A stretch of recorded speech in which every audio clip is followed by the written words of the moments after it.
It's the Pete Sousa Show. Sports, Pete.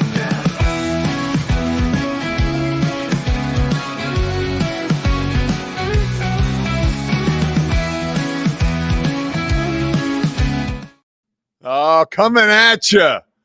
The Alico building. Floor 21 here in Central Texas. The Pete Sousa Show, presented by Slovacics. Also, Crawford Austin Properties. And can't forget about our friends at Secora Family Ford, D1, and First National Bank of Central Texas. A big day today, a lot to get into, a lot of football to cover, some baseball too, the best time of the year. We are in October 7th, 2024. We're going to talk to my man Nick Pick in a little bit, talk to him about some baseball, obviously the Yankees, the state of the NFL, and some broadcasting nuances from over the weekend that I certainly noticed, not in the moment, but I noticed feedback about some of the broadcasters on social media, specifically Bob Costas. I actually read a long article about it this morning. And I think it's BS, but we hear from some of the younger generation as to why they have issues with a legend like Bob Costas calling baseball playoffs, particularly the Yankees. We're going to start with Baylor and the Cowboys. We will do Cowboys first. Huge victory for Dallas last night, a game that was delayed about 90 minutes. It was perfect for me. I had to do a podcast about Big 12 football, like as a guest at 8:45 Central Time. And it's called, what is it called? I'm going to tell you what it's called. Actually, I'll tell you in the second segment because I forget. But it was actually like a super knowledgeable podcast. I listen to these guys as I get ready for, I think it's Inside the 12, but that's the show that we do. Anyways, I didn't get off the call till like 9:15, 9:30, and the game was literally just starting. So I got to watch pretty much the whole game. I can't believe how bad the Steelers' offense is, and I can't believe how porous their run defense was last night. All this was good news for the Cowboys. I think we've established the fact that the Cowboys cannot run the football, but they found a way last night. They found a way to gather almost 500 yards of total offense, and they also found a way to win. That last drive was very long, and it wasn't completely, let's just say, seamless for the Dallas offense. But Dak Prescott made the throws that he's paid the big money to make, and he made the throw into the end zone that won the Cowboys the football game on the road against a Steelers team that has proved to be very difficult to beat, especially at home this year. So you got to give the Cowboys props where it's due. They got the job done. Was a clumsy start for the Steelers, and I think the delay may have had something to do with that. It really sucks the life out of your home crowd and some of that momentum that you take out early into the game. And I thought that the Steelers didn't have a ton of energy at home on Sunday night playing a storied franchise like the Cowboys when they're having a great season. So that was shocking. The Justin Fields stuff, not shocking. I think he had like 150 yards passing, and I don't think they did not have 100 yards on the ground. So just another kind of a hapless night for a knuckleballing offense.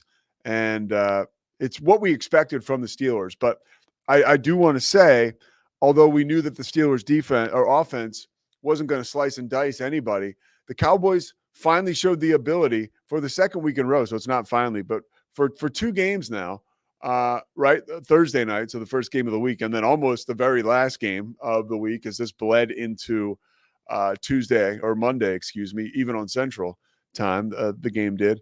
And I think you really had to get excited about their run defense. I mean, you don't have Tank Lawrence, you don't have Micah Parsons, but they're doing what they need to do scheme-wise to at least have a little bit of effectiveness against the run. Now let's get to the moment that a lot of people are talking about this morning, and I think it's just total garbage. CeeDee Lamb, after an interception that Dak Prescott throws towards the end of the first half, Chris Collinsworth is talking about the fact that there was obvious miscommunication between these two dudes. And that miscommunication showed up even more so, or at least it appeared to, on the sidelines when CeeDee Lamb comes over to Dak Prescott. Dak, well, let's just show you right here. Here is a replay, and the little lip reading session that people are trying to, or people are trying to turn this into a lip reading session. But Zach, go ahead, cue it up. Deep. So the last time out there, Dallas had the interception, right? With Dak Prescott in the direction of CeeDee Lamb. Hard to explain. Just thrown into coverage and something's wrong. CeeDee Lamb at the end of that. I'll let you read your own lips. At Dak. Dak doesn't react at all. Doesn't look good. Not a bit. Not a bit. Lamb. Okay, so what did he say? This brings up an interesting point. Our man Cam Stewart, who'll be joining us for the third segment of the show. And this was, hey, maybe it's a little bit of a reach, but it's an interesting idea. Broadcast booths should have lip readers in the booth, or at least on standby, where you could be able to know exactly what was said by CeeDee Lamb to Dak Prescott last night. Some of the things that people thought were said was, well, the positive first, and this would be totally benign, right? Zach is upset with himself, so he continues to stare forward. And here comes CeeDee Lamb. He says, jump ball for, I got you, jump ball, something to that degree. That would be in sync with his lips at that time, which is like totally normal, totally positive. Another thing is, I thought he might have said subpar throw. That throw was ass. Either way, Clarence Hill Jr., who's been covering the Cowboys for a very long time, chimed in and said online, there is no dissension between these two, despite what was projected by the broadcast tonight on NBC. So he was kind of calling into question what Collinsworth and what Tirico were saying. You can't blame them. They're calling the game. They are calling what they see. Somebody like Clarence Hill, which is why I always appreciate getting a local angle to some of these extreme big-time events. I mean, this happens on a national stage, Sunday Night Football Forever, the most watched show, not just a football game, in television, right, during the football season. I haven't looked up recently if it still is, but it was for a very long time, and I think it still is. So you have so many people watching. So this thing is spreading like wildfire all over the country via social media. And I still have not read yet. Like, I need a lip reading expert to weigh in and tell me exactly what he said. And we haven't gotten that yet. So I think we will. Either way, I don't think it's a big deal. We've talked ad nauseum when you think about what goes on sidelines during these games, right? There is a lot of frustration. People get upset when things don't go the right way. And in the heat of battle, things are said, arguments break out. We can't expect, like we say, for these guys to walk off the field and all of a sudden turn into choir boys when they hit the sidelines. Enough is enough. Some might be saying with CeeDee Lamb, but from what we hear, ground zero, and I'm going to ask Matt Mosley about this later in the week, the two of them have a pretty harmonious relationship. If you want to find out more about this, I would suggest you check out the Doomsday podcast that you can hear on the Rogue Media Network. Ed Werder and Matt Mosley, they churned one out right before the game. Mike Hamilton of Rogue Media. Mike, are you out there? Mike didn't get to bed till 2:30 last night working with them on this podcast. So that's pretty cool that we're churning and burning here at the Rogue Media Network to get the best content possible out there. All right, let's talk about Baylor and a little bit about the Big 12. Baylor, so far, obviously the season has been super disappointing. 43-21. They lose against Iowa State. And Sawyer Robertson, I want to talk about the bright spot, okay? Sawyer Robertson has done a phenomenal job at quarterback for Baylor. Once again, I think, let's see his numbers. Second straight game with 3 touchdown passes. That ties a career high. He finished 25 for 44 passing, 258 yards. He rushed for 24 yards. He has also been a clutch performer under center. He's been making plays. helping extend drives by converting fourth downs, whether with his arm or with his feet. And I don't want to be this guy, but the fact that they've had this guy rise to the occasion and play so well, but they still can't put four quarters together is terribly concerning. One guy, my main man, Tim Brando, who has been a guest on this show and will be again, was calling the game for Fox. Again, an appointment on national television for all the world to see for Baylor, right after a Major League Baseball playoff game. In which the Phillies lost, by the way. We talked to Nick a little bit about Major League Baseball and the playoffs, so you're going to want to hear that. It's coming up next segment. But there's other facets of the team that are clearly lacking so much that not even play that has exceeded expectations by Sawyer Robertson has enabled this team to win tough games.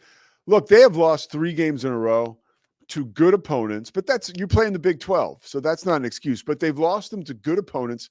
They were damn close in 2 of the games. Colorado, they should have won the Colorado game. They gave it away. BYU, they lost that one late, and Robertson did make a throw there. And then finally, in this one, you just get blown out. But you played really well early in the game. The one thing I said that couldn't happen to Baylor when I was talking to Cam on Locked On Baylor earlier this week was they can't get off to a slow start. They didn't. But then what happened was they fell apart in the second half. And I did not like at all. I felt like some of the late game punts by Baylor were sort of just like, this is we're out of here. And nobody likes to see that. And I by no means am saying that, the team quit on Dave Aranda, but that was really rough to see. Okay, this game is over, or we think it's over. Let's just get it over with, right? I mean, you hope for a turnover maybe with some of those late game punts or whatever. Cam brought it to my attention that this dazzling defensive coordinator in all his glory and how well they did in the second half against BYU, they didn't force Iowa State to punt all game. Like, you're never going to win. 17 yards per completion. This is like, I don't know, man. So I'm bummed about this. You can tell. But I did appreciate what Tim Brando said about Sawyer Robertson early in the game. He set the table. He did a beautiful job of setting the table for the game. Cam didn't like how he called it, apparently. But we'll ask him about that in segment 3. But I was getting ready to go out to dinner. And I was so pumped, by the way. I can't believe I didn't know this already. When I found out that Tim Brando was calling the Baylor game, it's comparable to walking down the street and finding $40 cash. Like, I was like, nice. Tim Brando's calling this game. Truly, I love Tim Brando. The positivity and the excitement and the old school college football element that he brings to every game gives it a big game feel, which, by the way, was difficult to do Saturday night, but he still did it. And when he set the table, he talked about Sawyer Robertson, and he mentioned that Sawyer was a 4-star recruit out of Lubbock, Texas, coming from a pass-happy background, and that, like, he is the type of guy who you just weren't going to keep off the field in the state of Texas playing quarterback. And he said it way better than that. I should have clipped it for you guys, but that set the table. I was like, man, he's given Sawyer a big feel. This is giving the game a big feel. And I thought his calls were fine, but I didn't watch the whole game. And so that's that. The Big 12 as a conference, I'm a little, look at it this way, right? If you like the Big 12 as a conference, it's actually important that Iowa State won that game. Because if Baylor wins, I mean, Iowa State is ranked 11th right now. A lot of people feel they're the best team in the Big 12. You've got a lot of teams that are in the top 25, but not enough in the top 10 at all. I have the note right here. I want to pull it up as we talk a little bit about the Big 12 because it's interesting. Iowa State, BYU, Utah, and Kansas State are all ranked in the top 18 of this week's AP poll, making this the first time 4 Big 12 teams have been in top 18 of the poll during the regular season since 2018. Okay, that's a pretty impressive number. The problem is we need these guys banging down the door of the top 10 because I would love to see a Big 12 team playing in the playoff with one of those like at-large opportunities, right? That will more than likely, if you believe in the SEC, like a lot of the country does, they get drunk on the SEC. Although they have a quarterback for the 4th-ranked team of the country who can't figure out that he's got to throw the football in the last play of the game. That was criminal. But, that's what you get when you have young quarterbacks racing around in the SEC trying to make miracles happen. So I don't want to come down too hard on that guy. But the fact that the SEC, the SEC, they beat each other up, and people come away from that and they say, well, it's the SEC. Of course you're going to lose on the road to Arkansas. Like, really? Oklahoma State beat Arkansas. So I like to think sometimes that the Big 12, they're actually just duking it out with each other and beating the crap out of each other every weekend, really. And that's a bummer, because now the Big 12's calling card is, well, we got more parity than ever. We do, but, at the risk of losing a second playoff bid.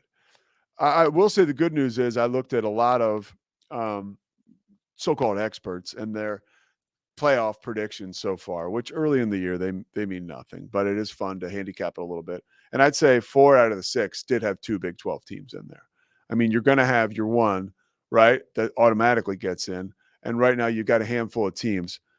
One of which, by the way, which you want to talk about excitement for the Big 12, there wasn't a ton of talk about the Big 12 this past weekend, because Colorado didn't play, BYU didn't play, Utah didn't play. I think I'm leaving another one out, but a couple really good teams didn't play. Some of the more exciting teams in the Big 12. So looking forward to, I think another thing, guys, it's going to be so much fun as we get to the college football playoff. It's going to be so much fun when we start playing these games, some of them for these teams at home. Even going further down the line, Alabama's lost to Vanderbilt. Yeah, they'll still make the playoff, right? But they probably won't get a bye, which, like, as we know about the NFL and teams that win Super Bowls, like, long road is the hardest road, man. You want to play as few games as possible, bottom line, no matter where you play them. So exciting time here as we head towards the first ever college football playoff, and the longest season in college football history felt like the longest day in the NFL. As we woke up early to watch Aaron Rodgers kind of blow it and throw 3 picks, which is what a 40-year-old man playing quarterback usually does that isn't named Tom Brady. So that's not like the fact that we're all shocked and alarmed by this. I don't know. 2 first quarter interceptions obviously hurt the Jets, but he was picking himself, or should I say peeling himself up off the ground all game long. If you remember, most of Tom Brady's career, or especially later, sometimes that guy would come off the field just like Peyton Manning, looking like they played 18 holes of golf. And Aaron Rodgers, there was no dirt on him yesterday because the field was artificial, but I'm telling you, the guy was big time beat up and in pain. He hit the mat a lot. So there you go. Segment 1 in the tank. Segment 2 coming up. We talk to our main man, Nick Pick. We talk about, we love getting inside baseball and inside sports media, talking about broadcasters. I want to hear why everybody thinks Bob Costas sucks now, because I don't. The Pete Sousa Show, powered by the Rogue Media Network, coming back. It's the Pete Sousa Show. Sports, Pete.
Pick joining us from Louisville, Kentucky. He's got a smile on his face because his Yankees are up 1-0 on the Kansas City Royals. I'm feeling okay because Phillies are tied 1 game apiece with the New York Mets. I want to start with the Yankees game and the coverage of the Yankees game the other night. Bob Costas was calling the game. What did you think about his call? Social media was lighting him up. Not that matters, by the way, but they were. Dude, I'm not gonna lie to you. I actually watched the game on mute because I can't stand Bob Costas, specifically as it goes, specifically when it calls against the Yankees. I hate it. I hate it. I think everything is boring, lame. Just like, I don't know, I'm not into it. And then it sucks because the other series have just like sick play-by-play guys. You get like you get Joe Davis, the one dude who does all the Amazon games or the Apple games. I don't remember his name. He's on one call for the others, and I don't forget, is the third guy Brian Anderson? I mean, it's like Adam Amin too. That's a guy. Amin. He's sick. Yeah, dude. And then we get stuck with Bob Costas for like the 8th division series in a row. So annoying. So is Costas on the game tonight? Yes, he has the whole series. Not only that, it's him and Ron Darling. Ron Darling like groans when the Yankees do something good. You hear him on the mic like, oh. First of all, the Yankees are like very, very successful when Costas is on your calls. So that actually, you should find some solace in that. 2, what's really the number one? Because I'm curious because I can't relate. I grew up with Bob Costas. I think he is a masterpiece before our eyes. But again, I'm older, and I mean, people are crushing him, and a lot of people. Again, not that it matters what social media says, but I was reading a couple articles. Yeah. One article was on like the Mirror, what even is that? But they were taking a flamethrower to my man Costas. What did they say about it? They were just saying he sounded like he was. A couple things said that he was sounding like he was falling asleep, or that he was sleepy. Yeah. You were saying my number one. What now? What was your number one issue with him? Your number one issue with him? My number one issue is that he hates the Yankees. Oh, that's not true. That is not true. And you're smarter than that. That is not true. I think it's just he'll find any way to sort of like poo-poo anything. You know, Gleyber Torres hits a massive 2-run homer like over the wall. Bro, it's been Yankee Stadium for 130 years with the short porch in right field. Like, I don't need to hear Bob Costas be like, oh, well, the fucking wall's too short. I don't care. That's a major, Yankee fans are feeling a little down 1-0. This team doesn't hit Waka particularly well. We know this. Torres pops a huge homer. Like, anything about a momentum swing, Yankee, here they come, Yankees take the lead. No, all we get is like, that only goes out in one stadium. Like, no, I don't care. I literally don't care. I guess so. That was the call that people were talking about. Like, we need Bob Costas talking about the game, not how many centimeters are on the wall. That's what I'm saying. And then 2 years ago when we played the Guardians, he gets somebody got, I think it was Stanton maybe, caught a short porch homer in right field or something like that. And the literally his call was like, Stanton is loving it. The bench is loving it. The crowd is loving it. The pitcher, not so much. Good one, Bob. Thanks. I mean, who are you to like slice and dice these guys? This is like a 4-hour game. The guy is, look, I didn't watch, so I can't say it. And that's why I want to talk to you, because I trust you. And I know you're a big-time baseball fan, a knowledgeable fan. Clearly, your feelings are getting in the way here, but I still think you've made some very good points. I think if I wanted to be an unbiased that last call you just told me about, that sounded fine to me. I mean, come on. They're not all going to be perfect. And I think that he's so legendary. I'll tell you what, Bob Costas isn't holding your camera because he'd be doing a good job. Sorry, I'm in the middle of working. Unlike you, some of us work for a living. So do I. I'm in my car trying to help my pal out, and I have no little tripod to hold my phone while I talk to you about Bob Costas. Arranged hours ago, okay? And I'm trying to take you to the next level. I think you're like Tom Verducci. What's your old pink eye Costas? all right. We're going to get off Costa. That's a battle I'm never going to win. What are your thoughts on the Phillies and the Mets? They're tied at 1 game apiece. I was so worried that like we're in such a weird like mojo type zone with the Mets, with the OMG, with the Hawk Tua, with the grimace. And then last night they kept coming back. I was like, oh my God, like the Phillies, they're not going to win. Like no one can beat this type of thing that's bigger than us. It's funny. The Mets are like fighting a battle with themselves to be the Mets, but also to be the team of destiny at the same time. So it's like, how many gimmicks can we have, right? Remember when they were good 2 years ago or 3 years ago? It was Edwin Diaz with the trumpets and the whole thing. Yes. So it's like gimmick after gimmick after gimmick. It's like, how many gimmicks can we have, right? So I don't know, but the Mets are legitimately like scary because they do have a lot of FU in them. And I think that that's important in Major League Baseball. You saw the Phillies have a lot of FU in them too, dude. I mean, like, no one's going to bully the Phillies out of anything. And I love that. I love that about the Padres. You know, last night people were throwing stuff at them in the bullpen, throwing stuff at Profar. And what does Tatis do? He's like grabbing his nuts in right field. Like, you guys can't punk us. And so I think the Mets do have a legitimate amount of that, which is awesome. Plus, they have guys that like legit can hit the ball. You know, I mean, Vientos has kind of been like a godsend for them at the plate, at least. I was going into game 2 being like, dude, if the Phillies lose this game, they're done. Like, they're done. This is must win for the Phillies. Yeah, that's what I thought too. And now you've got it settled down nice. I mean, it's 1-1. You get Nola back on the bump tomorrow. He'll be fine. I thought it was kind of interesting that they pitched Sanchez, but Sanchez is legit. And anytime you have a lefty that can just throw guys off balance, it seems to work. Jordan Montgomery did it last year. Ranger Suarez has a little bit of that in him too. But if they didn't win that game, I would have. It's over. Yeah. Their season's over. I think so too. I also love that series because it's Mets and Phillies. There's no jokes. There's no like punches pulled. These are division rivals that see each other 16 times a year. Same thing with the Dodgers and the Padres. Same thing with the Tigers and the Guardians. Like, these division opponents like know each other. They know everything about each other. They've scouted each other all year. The only thing that would have made this series better would be like if the Yankees played the Orioles, because they'd be the 4 division rival type series. So that'd be kind of cool. But as it relates to the Phillies, I think obviously you just get one in New York and you take that home for 5 and feel good with Wheeler in 5. Yeah. Well, what about last night's Sunday night football game? Oh, you're trying to rile me up. No, I'm not. I want to hear, because I know you watched it and I know you had the sound up.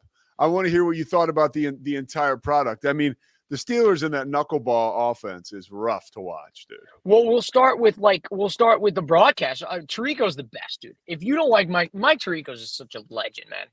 I'm like just having the shakes in my phone. Jesus Christmas. Tirico's the best, dude. Tirico's the best. Like, he's just such a legend.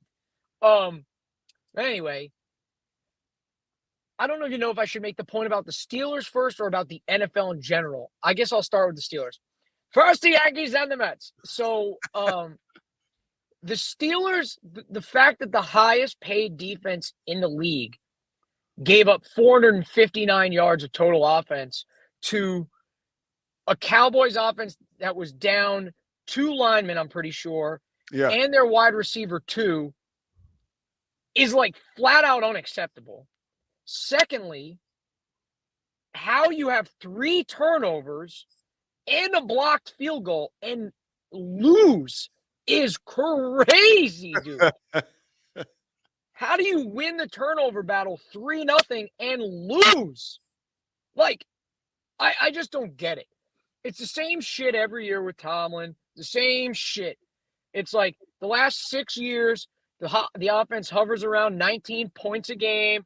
It's like you got to sweat it out and pray that TJ Watt or Minka makes like some all-world defensive play to save the game. You beat the bad teams. You split with the good teams. You go into Arrowhead and get your face punched in by a team that's actually good in the playoffs.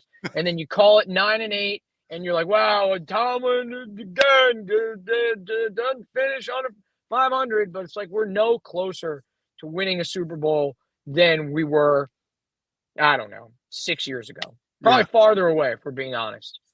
It's amazing how, like, they can score 24 points against the Colts in one half and come out against a beat-up Dallas team with no Parsons, no Lawrence. Diggs wasn't even called on the broadcast. Where's Deron Bland?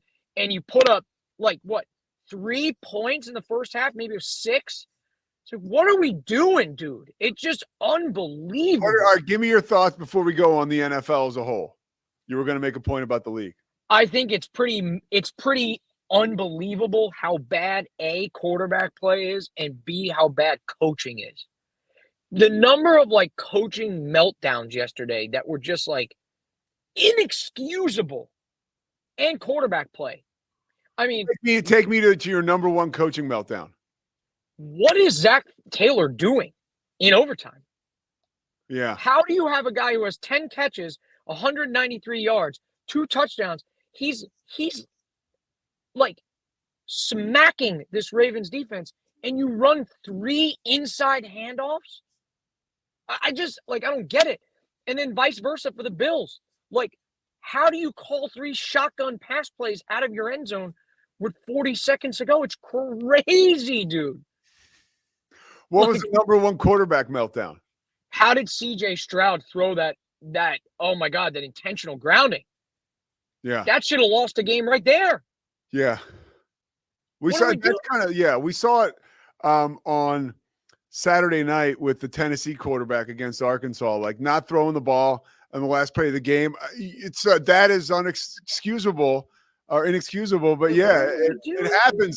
More and more stuff like that is happening where you just have complete sticker shock. Like, what's going on? It's unbelievable how bad quarterback play is, you know? Yeah. But then it kind of brings you back, right, Pete? Because me and you will be sitting here in February and we'll be like, oh, Corey, here we go again. The Chiefs are in the Super Bowl again. And it's like, of course they're in the Super Bowl again. Yeah. Of course they are. Because their quarterback doesn't do this stuff.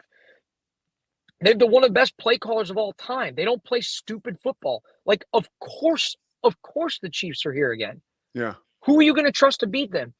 Josh Allen? Lamar Jackson? Like, even Joe Burrow did some stupid things yesterday. Like, there's a reason why the Chiefs have been in the AFC title game, the past 8 years? Like, there's a reason why. Yeah. And like, as you know, we're so funny.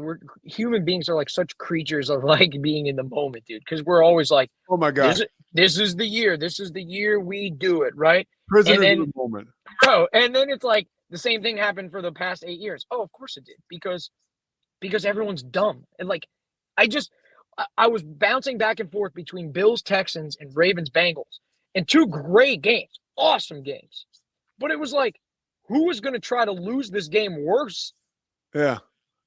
I don't know, man. It was wild. And then you see someone like Jaden Daniels. Dude, is Jaden Daniels the MVP of the league or what? Time will tell. I'm trying not to be exactly what you just talked about. I'm paying attention because I'm fearful of like getting let down because there's no chance he's as good as he's showing so far. Like I would not be shocked if he just falls off a cliff and stinks forever. Like I mean, it's and I know that's not going to happen. But there's something in my brain that tells me it might. I'm just not sure of greatness at this level until I see it sustained for a long time. And how many, truly though, Pete, how many great quarterbacks are there? You know what I mean? Like Brady and Mahomes, right? Like, yeah. So time will tell, but more than likely he'll be in that barrel where it's like good at sometimes, really bad at others. Hey, last thing, because we're pressed up against it with time, so I got to cut you off. Did your dad call you at all about Aaron Rodgers yesterday? No, my dad doesn't care. He's out of the Jets. Yeah, no. Like, we don't talk Jets. We talked more Steelers last night than we did Jets. Okay, did he talk about the Jets at all? No. Walter picked quiet on the Jets. Okay. Yeah. I mean, the narrative that my dad is like this big Jet fan is not it. But tonight we will for sure text about the Yankees. Like, if Reagans goes like 9 up, 9 down against the Yanks, my dad will just text me something like his fucking team, you know?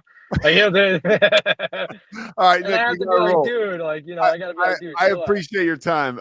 And we only have to roll because of time because you are rolling. But yeah, man. I could have done 45 with you at this point. Well, by the way, people loved our last conversation where we talked about a little bit of politics, a little bit of life. People really like that. So appreciate you. You tell me what to talk about and I'll run my mouth, brother. All right, Nikki. See you, bud. It's the Pete Sousa Show. Sports, Pete.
Poking his head in to say You're hello. always yelling. You're always No, yelling. I was just saying he likes to say here in a I little yell bit. when the camera's rolling. So I go As here soon in a as little it bit, stops, Mike, start yelling. because I get excited when we come back from break.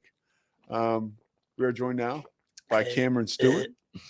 Cam had the weekend As off. he's known. Had the weekend friend. off. I mean, it depends on your definition. Well, let's put you to work. I worked on Saturday and Sunday, but yeah. As breaking as the news will get in the middle of this show, It was announced officially that Shams Charania. When was that announced? Whenever I sent it to you. Okay, like so less than an hour ago. Okay. Yeah. So he's replacing Woj. Interesting. Shocker. Yeah. Shocker. It's interesting because I know he was represented by Clutch, LeBron's agency, which I always thought was like super weird, but you know, there's really the lines are blurred now. And honestly, I'm not close enough to know what is and what isn't. Not yet. Well, no, really. I mean, I used to know, you know, when I worked in the NBA, like what exactly that looked like, but now it's much different than it ever. Mark Stein, I can tell you, was not represented by David Falk, you know, but things have certainly changed. Any thoughts off the jump about Shams getting that job? Yeah, not surprised by it. What I'm always like intrigued by is how ESPN spends their money. Yeah. I know you push back on this, but like logistically, they don't have a lot of money in terms of like a network per se. Like they are laying off people left and right all the time, and they're still trying to figure out. It's been like 7 years of trying to figure out kind of what network they are in this new and evolving landscape. And so I just find it fascinating. They just pour so much money into like 4 or 5 people, and it's McAfee, Stephen A, right? Someone else, Greeny makes a ton of money, and now Shams would be Pete Sousa. Pete Sousa, King McClure. What you say almost lends itself to ESPN actually figuring out what kind of network they are. Because I hope they do. I mean, it's not necessarily my favorite, but I hope they at least figure out what they are. More than ESPN. Seriously, like where do you get because of? And I'm about to just drop the hammer. Sure. Because of the plethora of live events, and Sports Center is still for me. I haven't watched Sports Center in years. Do you ever turn the TV on and just leave it on the background? No. No. No. I mean, a little bit after a big Celtics win. Okay. And I watch SVP, but for like 10 minutes, dude. Like, yeah, I don't. If there's a breaking news story, if Jabril Peppers had murdered this woman, right? That he's alleged to have assaulted her. Are we sure she's okay? I don't know. If something like that happened, an NFL player was wanted for murder and on the run, you would turn on ESPN.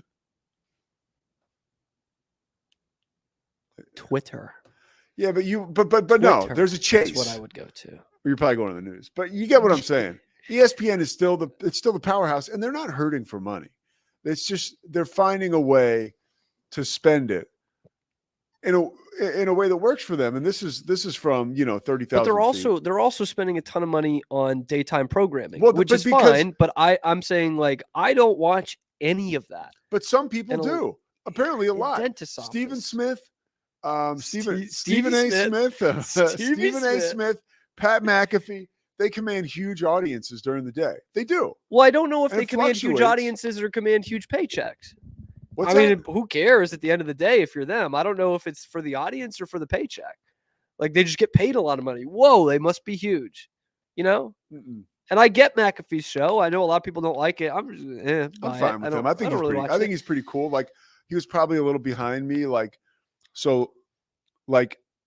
When he came on Mad Dog Radio, and he was a lead into Mad Dog for a while. It was awesome. And it was a lot of fun. At first, I was like, who is this guy? He's swearing. I was like clutching my pearls. But it's like you watching my show. Yeah. So every day I'm like, what the hell's going on? But I've watched, I don't know. He's grown on me. And I figure I'm like the average sports person where, put it this way. I turn on the TV and I see Pat McAfee. I like him. He's likable. I like that. Yeah, no, I like him. He's likable. He's got juice. He's certainly credible. He's got a ton of connections. I don't know. He's an easy guy to like. Yeah, I mean, dude, the same people that campaign against Pat McAfee are the same people who still do that with Barstool. And it's like, okay, man. Yeah. So it's not for you. You're not some righteous figure because you say Pat McAfee sucks because he wears a tank top. Like, so okay, I would, it's not for you. in our overarching part, I would fire back and say, ESPN, do it. Fire back. They're spending money on daytime shows, specifically a couple people, right? That's what we're talking about, the bulk of this, right? To run their daytime programming and live events. And and the live events that's it. I mean, the live events that the network has is overwhelming. And that's where any network makes their money. Am I boring you, Cam? No, I'm always tired, man.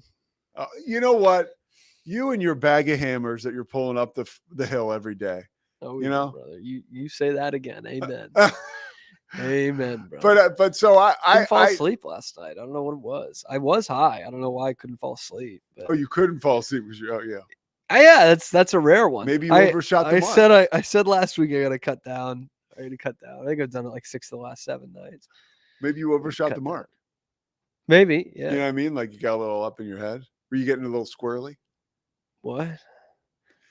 I mean, I'm always somewhat squirrely. You know this. I'm literally always doubting something. Have a beer I'm always bitching about something. Will you have a beer or two when you have like the edible? Pretty rarely. Okay. I haven't drank in like a month and a half. Had more than 1 or 2 drinks. Does Grace drink? Yeah. A glass of wine here and there? Yeah. Okay. Yeah. Yeah. But like I not nearly the way I used to, and most of that is because I started doing edibles more. Interesting. Yeah. I don't do a lot of casual drinking at home anymore. Okay. Yeah. It's gotta be a party or something. It's gotta be what? A party or something. All right. So you don't like ESPN. You're trying to figure out how they're spending their money. I find that to be really interesting. Yeah. It's totally interesting. Strategy. But it's not as interesting as you think. And here's my point. It's subjective, Pete. I think it's interesting. Oh, no, but here's why it's not as interesting as you think, because a lot of these moves that are made are to keep the bottom line down for stock prices, for investors. That when you look at the overall worth of ESPN, you drive the overall spending down when you let people go, even if you're paying them. Sure. Right? That's the whole deal. So I think there's cost-cutting moves that are legit cost-cutting moves, but they still have a lot of money.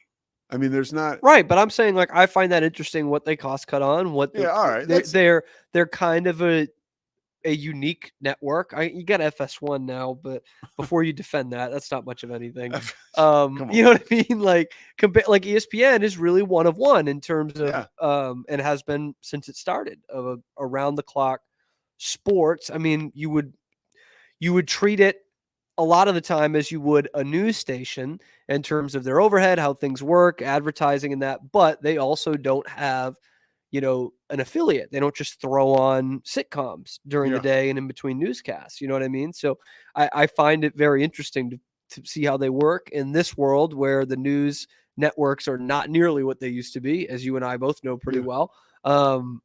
It's not the same landscape whatsoever. And how does ESPN react to that? And so I find that interesting. And they do a lot of talking head stuff, which weirdly enough is not really for me. No, it's not for me because it's just the takes. It's tough. They try to do. Most companies are trying to be like this. What can we put in a YouTube short? What can we put on TikTok? What Stephen A. Smith thing is going to cause a headline and get people to go to our YouTube. So, I get it. Obviously, we do something similar. You know what I mean? But I don't find it as entertaining. That's all. What about? We're all real here, Pete. What about Tim Brando on Saturday night? He was on the call for Baylor, Iowa State. Woo! We disagree. Timmy. Disagree on this one. I mentioned earlier how go out to San Diego, start playing 18 holes of golf every day. Don't worry about all these radio hits you got to do in these meetings with coaches. Take a load off, Timmy. So why didn't you find his call? It was a rough performance. First off, big moment in the game. Second quarter, blocked punt, touchdown for Iowa State. And he is like, oh, Gavin Yates for the touchdown. Gavin Yates plays for Baylor. He was looking at the wrong roster. He was looking at the right number, wrong roster. And he had just mistake after mistake like that. And at the end, they're literally they're taking knees. The game's over and he's previewing the next game on Fox. And he's like, Texas Tech, Arizona. Oh, man, we love our times out there in Lubbock. We love this hotel and this restaurant. Great. It'll be a great crowd out there in Lubbock. Tucson. I'm being told that one's actually in Tucson. It's just it was just all night. He just kept making mistakes. And, I have one of those and I'm sure you get them once or twice a broadcast and you're like, oh, shit. Yeah. Shit. And sometimes you can play it off as though no one would notice. Okay? And he did it 8 times. A straight shooter, and I know Tim. And he's done it for 40 years. Timmy B would admit this too. The Gavin Yates one is rough. I did not know that happened, and I'm not saying it couldn't happen. I'm not saying it couldn't happen to any of us. But you took that so serious. I did not know. That was like Trump finding out that that once Ruth Bader Ginsburg died. He's like, I did not know about that. That's rough. Really tragic. That's rough because at the end of the day, you should kind of know who Gavin Yates is anyways. So it's dude, this is kind of on the same path. I made a horrible mistake. Yeah. The last China Spring game I did. So they were down. It was 30-21. And there's less than 10 minutes left in the game. And the other team, Brownwood, was knocking on the door. And I was like, and this is needs to be a big stop for China Spring or else they'll go down 3 scores. And then he scores and I'm like, and Brownwood might have just put this away, making it a 3-score game. And I look up in the commercial break and I'm like, oh, fuck. It's only 16 points. Not 17. For some reason, I had 17 in my head that whole time. That's a huge I was like, that's a 2-score game. That's what I just said. It's a major So how did you screw-up. handle that? That was one that I gave respect to my audience and their intelligence. I apologized for it. That's great. I said, I don't know what, and you kind of make a joke out about it. I was like, I don't know what I was thinking, but it is still a 2-score game here. Two touchdowns, 2 2-point conversions. And we kind of laughed about it. A couple weeks before, I made one where a ball, it was black end zone turf, and it was a night game, obviously, and a ball came and bounced right into the receiver's hands, and I didn't see the bounce because it was right on the black turf, and so I was like, touchdown, Cougs! and no one was celebrating, and I was Here's no, it's not. Here's what I've learned with that. Yeah. You wait on that. I know, You wait on and that I really got to official. get better on that. You know, I learned the hard way. You know, like you wait on that official, and luckily I learned during high school games. But yeah, and you know that's not huge. But the Timmy B thing, I got to go back to this. Yeah, so because I'm like hearing that about the Gavin Yates thing, it's a big mistake. And by the way, his color commentator stunk. I No, hope you don't work with him. But I thought he's getting better. Devin Gardner. I was like, oh, I will say he's better probably this a week. little bit better than the one I heard in the Patriots game yesterday, Mark Sanchez. But yeah, So did Timmy B correct himself, or did he do the number where he just said the right guy who scored? I think that's what he did. The Yeah. latter. I think the second time around, he just said big play from whomever this guy was. Yeah, I don't know that he apologized for that. Okay. Which, like, I mean, I'm which okay. that's probably what I I'm okay with him not Yeah. apologizing for it, but Yeah. it's just like, Yeah. and it was. I wish I remembered some of the other mistakes, but I just kept being like, Well, that's pretty good. what one. the hell? And like at one point, he's going to commercial break, and he's like, Iowa State telling the folks, how can you not rank me higher now? And he's just like going off. I'm like, who are you mad at? Who are you mad at right see, now? now What you're is just being a this? hater. Who's calling me So- from Irvine, California? Somebody who's looking for some money you owe him. I'm on Do Not Disturb, so they would have called me twice. Probably a job. It might be. So do you get? Probably someone I just emailed before coming on here. Do you get? That'd be wild. Did you leave your number? No. Okay. No. Do you get any juice or big game feel from Timmy B? No. Okay. No. I mean, not really. I also don't look at that the same way you do. Yeah. Like I don't tune in for broadcasters. I do sometimes. Like I know you will do. watch I the just Yankees don't. game to hear Bob Costas. I'm a weirdo. I guess I'm. Can I? Once again, much like I am politically, I'm way in the middle here. I think it was a total overreaction from Costas over the weekend. It's a division series game, but like I also never thought he was great. I also don't think he sucks. Like someone used it was a sacrifice fly in like the third inning of the game, and it was like, and this one's gonna be caught, and tagging up from third and scoring is Bobby Witt Jr., whoever the fuck it was. And someone had tweeted it out as like this gotcha, like, oh my God, this guy needs to retire already. Get him off the. I'm like, what is the problem here? Yeah. I'm sorry he's not Gus Johnson for a third or fourth inning sacrifice fly. Like, That's what people were all over Al Michaels' ass for a touchdown by Mike Evans. And Al Michaels, I thought, did fine. And somebody tweeted it and was like, this guy needs to go. It's like, which is interesting because from a play-by-play perspective, it's like, does everybody have to be Gus Johnson? My boss. no, in fact, they tell you probably to not. I think there's No. more still telling you not to do that. I've gotten great feedback. Mhm. You want to give the big plays juice. Yes. I've gotten from Yes. big time people at ESPN, like that are my boss. Like give the big plays juice. And I think that becomes like a natural habit where you just kind of find yourself doing it, right? Like you just can't like cook it, you know? But I also have been told like if you, for instance, DeQuan Finn scores a touchdown and I'm like, this is my home now, you know, something like that. I got great feedback from someone who I asked for it. I was like, hey, what'd you think of this? And it was like, honestly, it was very good, which was nice to hear. I'll say that, you know, you have a good voice, come in, whatever. But on that stuff with the, hey, this is my deal now or whatever, like, be careful. Like maybe once in a while, that's fine. But I'm not the kind of person that loves hearing that all or the else, time. you become Gus Johnson. It can get corny. Yeah. Yeah. So, and that's from somebody who like is a very big deal. So Also, I'm sick of people saying picking him up, putting him down. what do they say that on for? like long runs. Timmy said it over the weekend. Picking him up, putting him down, and I'm like, what? It's become a thing the last 4 or 5 years. People say that. Anyway, sorry, I didn't mean to No, that's detract you here, Pete. no. So that's interesting though, because I guess look, the whole thing is changing, right? Mhm. Like I think Tim Brando walks on water. You think he sucks, I mean, he sucked on Saturday. Yeah.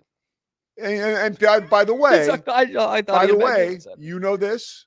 I know this. Play-by-play guys have bad nights. Sure. They have bad nights.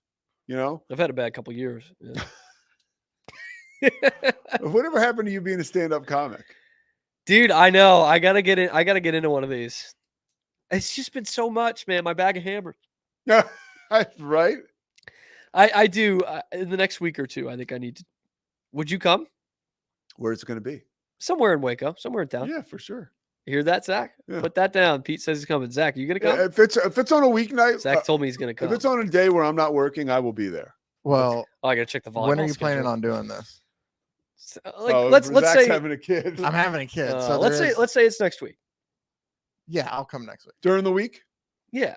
Oh yeah. Yeah, no, I'll my show. god, I'll it's show. gonna be so bad, but also kind of good, because most people aren't gonna like it, but it's also gonna be kind of half-assed. Well, some people might love it. I'll tell you, some people might love it, and that is what makes the second appointment so big, because it's a real heavy lift the second time. It's like your second time working out after a long time. Yeah, I mean, and people like, you're gonna bomb. It's just a matter of how long it's gonna be till you do. And when you do, how do you handle that? Maybe they'll make 2 movies out of me, like the Joker. Yeah. What's up with that? It bombed. Does that movie big suck time. as bad as people are saying? Zach, do you know anything about this? The audience I've had a scores in whole the thing. 30s, Yeah, man. No, I don't think. I think what you saw, as I get very nerdy for a second, is a movie that completely missed the audience it was made for and got a completely different audience to support it. And then the heads at Warner Brothers took everything wrong about what they thought made the first one good and made that the second one. And that's where you got there. And here you are wearing purple today, auditioning for the Joker. Yes. Yeah. No, Todd Phillips said he's CeeDee. done, which I wonder why. But I can't believe it was that. Did you see it? no. I after saw the trailer, like you can ask Cam. I saw the trailers and I've been telling him for months and I'm not going to see it. It looks bad just from the trailers. Well, dude, like my nerdy response to the first one was fine. I thought it was good. But I mean, this sounds like something from Bros, Foes, and Hoes Heroes. Bring it on. Is like, why did we need Joker's backstory? You didn't. And You know what I it's mean? Like, not- isn't that a little bit cooler that he's just a fucking maniac? Like, he's a villain. He's just, who gives a shit? I appreciated Joker's backstory in the one that I saw. And I did. now it's like, where else are we going with this? And when he came down the stairs when Gary Glitter was playing, I was like, this is awesome. I feel like but that's what Warner Brothers did is they're like, hey, remember everybody making all those videos about him dancing? They'd probably love a musical. Oh, is that what it was? This is just like It's the a music. Morbius It has thing. Yeah. musical numbers in it. Yeah. Oh, Yeah. Okay, I'll tell you a movie I saw that had musical numbers in it that was awful. The Elton John, A most, yeah. the Elton John story, Rocket Man. Rocket Man. Oh my God, what a dog shit movie! You had to sit through a bunch of musical numbers. Like he'd be sitting here talking, and all of a sudden I'd be like, "And Cam, when I went out that day, I couldn't believe it." Like, it's like, what, dude? Have you watched it a second time? I won't, dude. There's no Okay. chance. There's no chance. I saw half of it a second time and it got slightly better, but I think that's because I really didn't like Bohemian Rhapsody. Oh, that one wasn't. And yeah. I was like at least appreciative that they tried something else, but it's very odd. And they kind of try to make it out to be like, here's how Elton John came up with this song that he didn't write because Bernie Taupin wrote all his songs. And here he is performing it as a 9-year-old. It is kind of weird. Real quick, speaking about, I mean, it's a doing very weird something- movie. I'm not trying to say it's good. Speaking about something different from one of those, are you familiar with Robbie Williams? Yeah. I watched that. Take Netflix that. doc, recently. Apparently, there's a new movie coming out where essentially a CGI ape, like think Planet of the Apes, is playing him in it. Like Robbie Williams, like from like Angels, the song Angels. Yeah. Robbie Williams likes saying Liverpool fan. He likes saying Oh, that Robbie explains Williams. Kind of. everything. You are a fan of his.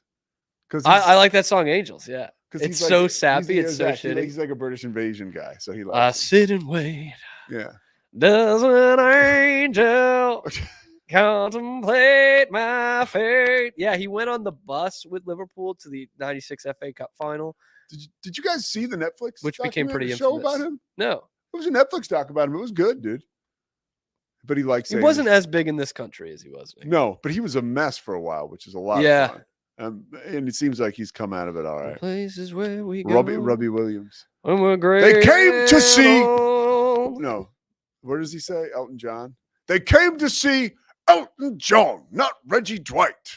Yeah. He says that in the middle. I'm Reggie like, Dwight. all right, Elton. I would love to see Elton John in concert, man. We know your brother would. All I right. know. I'm trying to angle that still. Did I say that on the air? Yeah. Okay, cool. That's gonna be part of the stand-up bit, I'm sure, at some point. Once That's I start good. That's bombing actually a good one. and I try to go more conventional stand-up by telling that story. Yeah, that'd be great. Cowboys injury update. Our boy Nealon is Not gonna, that bad. He's not going to miss time, so that's good. They need as much as they can get. Dude, we've been talking about my move recently. I can't wait to stop giving a shit about the Cowboys. Oh, man. I love the Cowboys. I know you do. I just can't wait to not have to watch. I love the fact that I have a. This is my plight. I have a mission now. I have a reason to watch them. Mosley? No, well, no. For this. I mean, Or a reason to have Mosley on this. Oh, of course. All right, everybody wins. We'll be back tomorrow. You win again. Pete Sousa Show. Thanks to Slovacics. See you guys tomorrow. It's the Pete Sousa Show. Sports, Pete.